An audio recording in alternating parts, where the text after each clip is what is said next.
Bismillahirrahmanirrahim. Elhamdülillahi Rabbil alemin. Vessalatu vesselamu ala Resulihi Muhammed ve ala alihi ve ashabihi ecma'in. Amma ba'd. Selamu aleyküm ve rahmetullahi ve berekatuhu. Allah Teala'dan yordam so'rab, tafsir darsimizni davom etkazamiz. Baqara surasining 2-oyatiga yetib o'tgan ekanmiz. Bismillahirrahmanirrahim.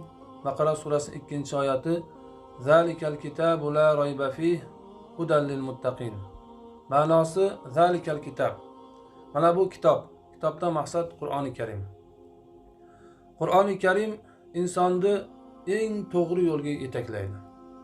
Kim Qur'oni Karimni o'rganib, unga amal qilsa, Alloh taolo ana shu insonga dunyoda ham Alloh taolo yaxshilik beradi, oxiratda ham Alloh taolo yaxshilik beradi.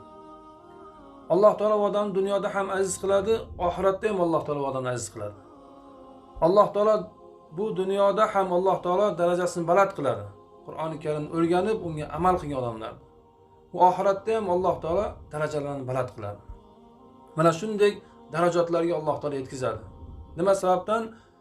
Alloh taoloning kitobini o'rganib va unga amal qilganlik sababidan. La rayba fi. Qur'oni Karim Alloh taoloning kitobi ekanligida hech qanday shak shubha yo'q. Qur'oni Karim Allohning huzuridan nozil bo'lganligida hech qanday shak shubha yo'q. Qur'oni Karim haq degan narsalar haq ekanligida hech qanday shak shubha yo'q. Qur'oni Karim nohaq degan narsalar nohaq ekanligida hech qanday shak shubha yo'q. Hudan lil muttaqin.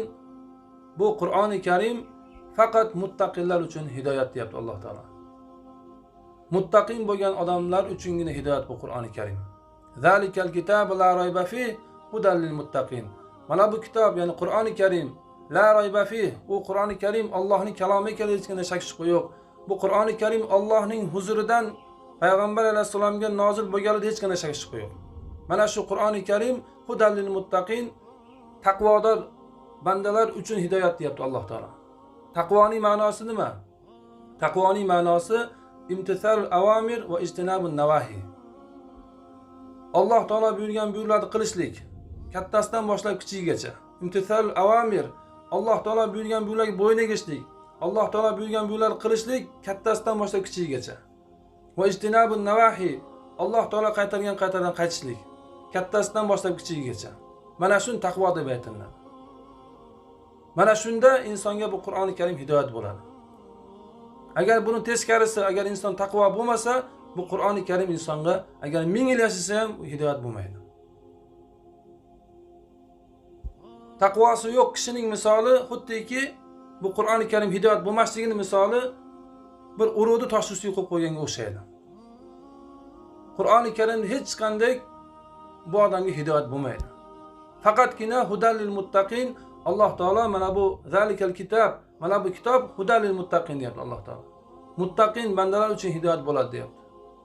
Alloh taolo hammalarimizni muttaqillardan qilsin.